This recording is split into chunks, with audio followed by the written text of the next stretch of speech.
नमस्कार, मैं इंद्रजीत पाल गिरमिटिया चैनल में एक बार फिर से आपका स्वागत करता हूं।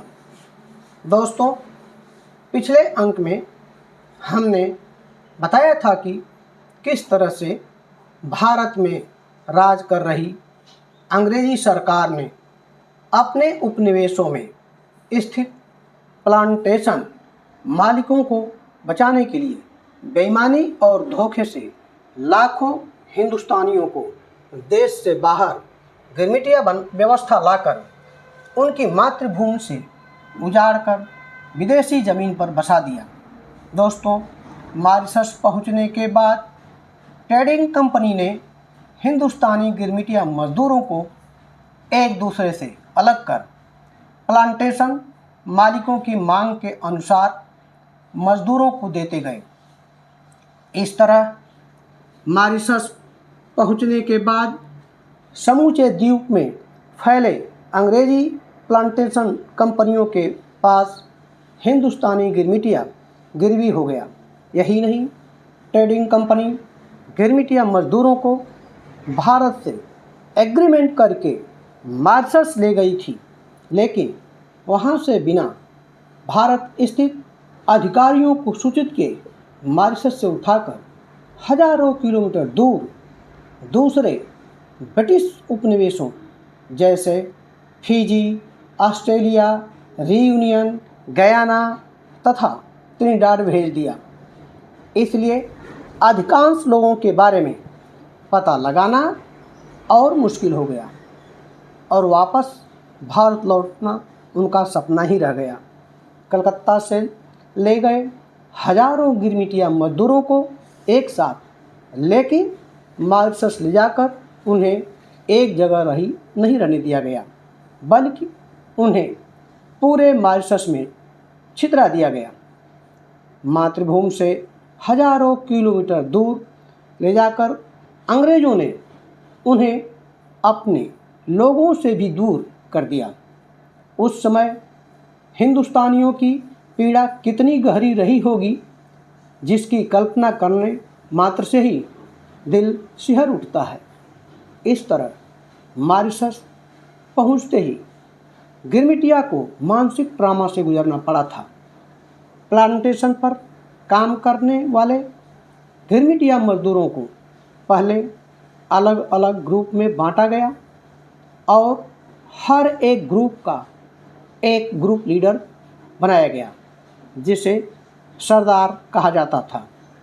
सरदार का काम मजदूरों और प्रशासन के बीच समन्वय स्थापित करना था। शुरुआत में गिरमिटिया के रहने की व्यवस्था प्लांटेशन के पास ही घास फूस के झोपड़ी में की गई थी, जिसमें एक साथ कई लोगों को रखा जाता था। लंबी समुद्री यात्रा व ठूस ठूस कर सामानों से लदे जहाज के बीच सफ़र करने के कारण मॉरिशस पहुंचने के बाद कई गिरमिटिया मजदूरों की हालत बहुत ख़राब हो गई। दोस्तों, सरदार का काम सबसे पहले सुबह 4 बजे कैंप की महिलाओं को आवाज़ देकर जगाना होता था और इन महिलाओं की जिम्मेदारी थी सरदार द्वारा 5 बजे घंटा बजाए जाने के बाद पुरुष मजदूरों को बिस्तर से उठाना होता था। मॉरिशस पहुंचने के बाद हिंदुस्तानी गिरमिटिया मजदूर किस तरह खेतों में काम करते थे, इसे आप इस वीडियो में देख सकते हैं।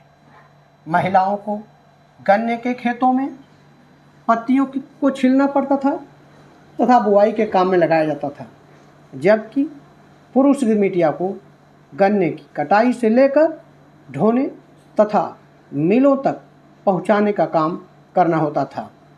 काम में लापरवाही व आवारागर्दी करने पर मजदूर को 3 पाउंड की फाइन या 7 दिन के लिए जेल की सज़ा मिलना तय था। दोस्तों, गिरमिटिया मजदूरों के साथ प्लांटेशन प्रशासन का व्यवहार बहुत सख्त और कठोरतापूर्वक था। इस बीच मॉरिशस में हिंदुस्तानी मजदूरों के साथ प्लांटेशन मालिकों एवं उनके आदमियों द्वारा किए जाने वाले दुर्व्यवहार व शोषण की शिकायतें लगातार भारत की अंग्रेजी सरकार को मिलने लगी, जिसकी जांच के लिए तत्कालीन अंग्रेजी सरकार ने 1839 में भारत से मॉरिशस एक कमीशन को भेजा। कमीशन के सामने गवाही देते हुए कलकत्ता से गिरमिटिया मजदूरों के साथ मॉरिशस गई जोहरा बीबी नामक महिला, जिसे कलकत्ता से मॉरिशस के एक फ्रेंच डॉक्टर बोआलो और उनके परिवार की मांग पर नौकरानी का काम करने के लिए भेजा गया था। उसने बताया था कि उसका मालिक सप्ताह में केवल 3 कप चावल देता है, न मछली मिलती है और ना ही घी और ना हल्दी। जोहरा बीबी ने आगे बताया कि वह डॉक्टर के घर का सारा काम करती थी। पशुओं के लिए चारा काटने से लेकर घर की साफ सफाई का काम भी उसके जिम्मे था। जोहरा ने कमीशन के सामने गवाही देते हुए बताया कि उसका मालिक बहुत बुरा था।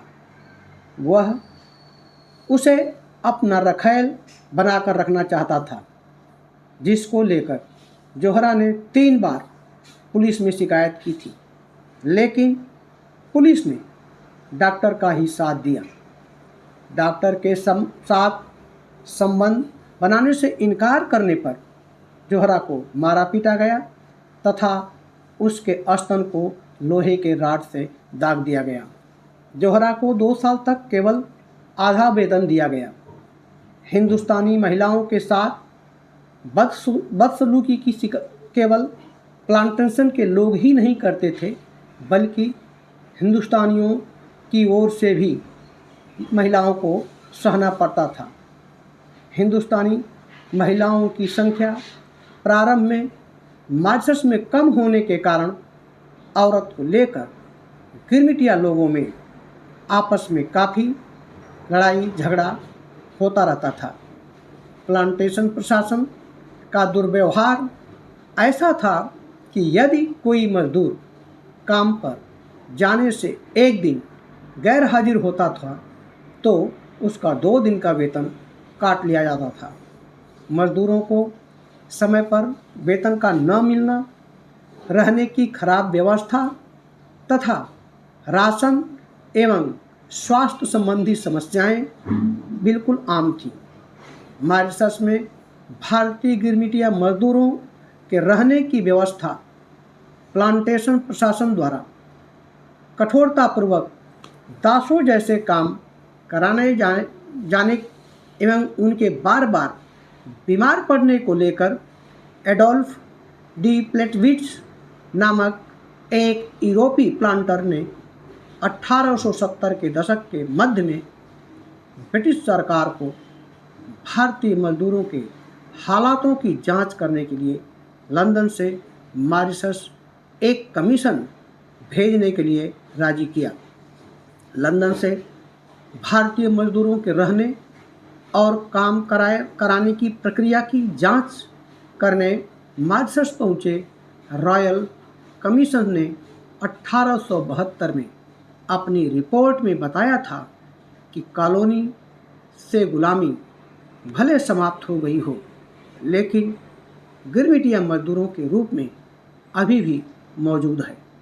दोस्तों, इस तरह 1834 में शुरू हुआ हिंदुस्तानी गिरमिटिया मजदूरों का मॉरिशस भेजा जाना, जो अगले 1920 तक चलता रहा और इस दौरान लगभग 5 लाख हिंदुस्तानी गिरमिटिया मजदूरों को अंग्रेज़ों ने मॉरिशस की धरती पर पहुंचा दिया, जिनमें से अधिकांश लोग उत्तर प्रदेश, बिहार तथा बंगाल के थे।